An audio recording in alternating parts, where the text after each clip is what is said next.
Reiz Ventspils bija pārliecinoši bagātākā pilsēta Latvijā. Tranzīta plūsmas un osta ar vienu no lielākajiem apgrozījumiem Eiropā nodrošināja to, ka Ventspils, tēlaini izsakoties, teju peldējās naudā.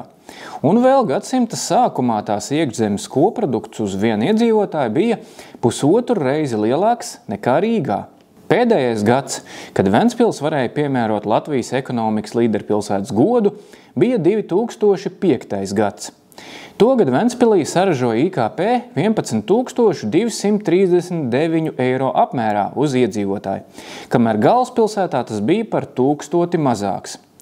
Pilsēta ļoti labi kotējās arī vēl tieši pirms Covid-19 ēras 2019. gadā, kad tā ar IKP 16,400 eiro uz iedzīvotāju atradās 3. vietā starp valsts pilsētām, aiz Rīgas un Valmieras.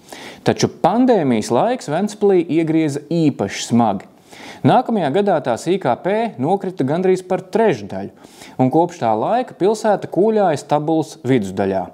Jaunākie centrālās statistikas pārvaldes dati par 2022. gadu rāda, ka Ventspils ar IKP 14,773 eiro uz iedzīvotāju ieņem 6. vietu Latvijā, atpaliekot no Rīgas, Valmieras, Liepājas, Rēzeknes un Jelgavas. Vairāki uzņēmējdarbību raksturojuši rādītāji Ventspilī ir augstā līmenī.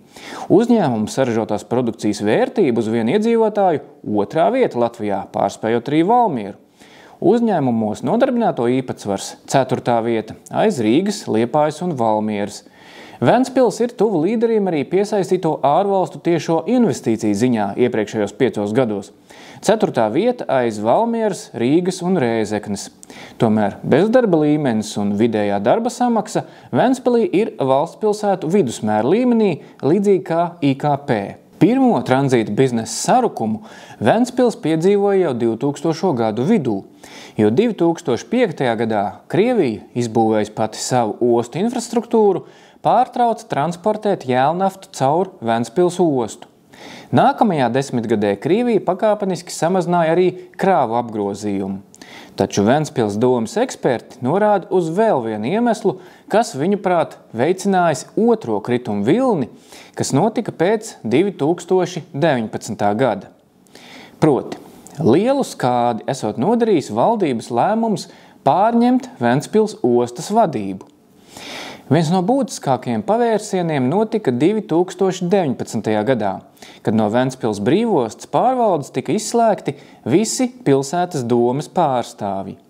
Tas radīja jaunu situāciju, kurā vairs nav skaidras pārliecības, ka ostas pārvaldes stratēģiskie mērķi sakrīt ar pilsētas domes attīstības redzējumu.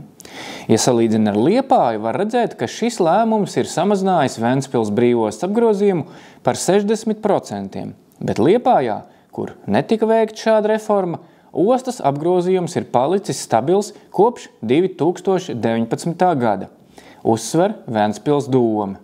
Chronoloģiski šie procesi atbilst statistikai. Tieši 2019. gadā Ventspils IKP sāka sarukt, bet 2020. gadā gāzās kā no kraujas, ko diez vai varētu skaidrot tikai ar Covid-19 ietekmi, jo nevienā citā valsts pilsētā tik dramatisks IKP kritums nenotika. Luminor bankas galvenais ekonomists Pēteris Strautiņš gan norāda, ka sava loma Ventspils ostas biznesa neveiksmēs pēdējos gados varētu būt arī citiem cēloņiem. Bez iespējamās reformas ietekmes starpību Liepājas un Ventspils ostas dinamikā varēja radīt arī citi faktori. Ir labi zināms, ka Ventspils daudz vairāk bija atkarīga no Krievijas kravām, kamēr Liepāja ir vairāk reģionālo kravu pārvadātāju.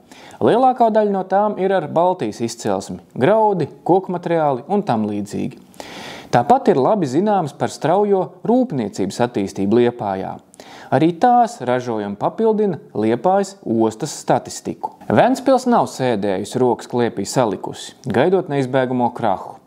Jau pirms laba laika, apzinoties rūkošo tranzīta biznesa un ostas lomu, pilsēta sākusi darbu pie ekonomikas transformācijas uz apstrādes rūpniecības sektoru, uzsvaru liekot uz atbilstošu investoru piesaisti. Tam ir zinām panākumi.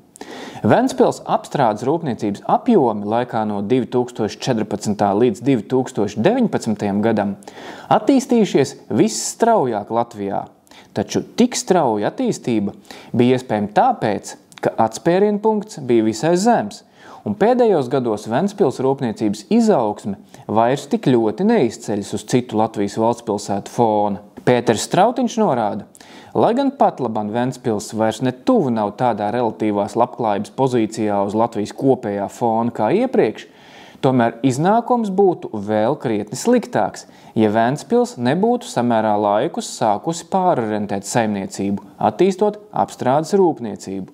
Ražošana pilsētā augusi tiešām strauji, praktiski no nulles, un šobrīd tā sasniegusi tipisku Latvijas vidēja lieluma pilsētas līmeni. No vienas puses ir paveikts daudz, bet, ja aplūkojam Ventspils IKP dinamiku salīdzinājumā pret Latvijas vidējo rādītāju, redzams, ka relatīvi pilsēta piedzīvojas vislielāko ekonomisko pagrimumu valstī. Tomēr, ja nebūtu visa tā, kas ticis paveikts rūpniecības politikā, Ventspils šodien būtu rēgu pilsēta. Tur viss būtu sabrucis.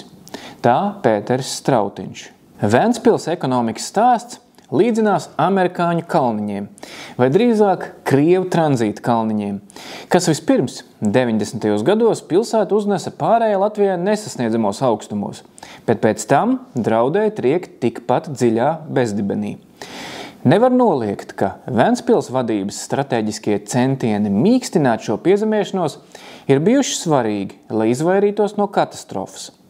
Šī vienādojuma pašreizējais rezultāts ir pilsēta, kas, aizvien saglabājot savu gandrīz nevainojami noslīpēto dzīves telpu, ekonomiski planē Latvijas valstspilsētu vidusmēra plaknē, kopā ar Jelgavu un Rēzekni, bet jau atpaliekot no senās konkurences Liepājas un vairs nesaskatot reiz politiski principiālās pretinieces Valmieras muguru.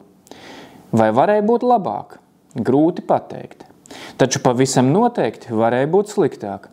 Galvenais, Ventspilī ir jūtama vēlme aktīvi un gudri rīkoties, lai pilsēta turpinātu ķepuroties augšup. Tranzīta biznesa vētrainie uzplūdi un atplūdi ir sarežģījuši tās likteni un ilgtermiņa konsekventai attīstībai maksājuši gadus. Taču, ja pašreizējais vektors saglabāsies, Ventspili varētu gaidīt laba nākotne.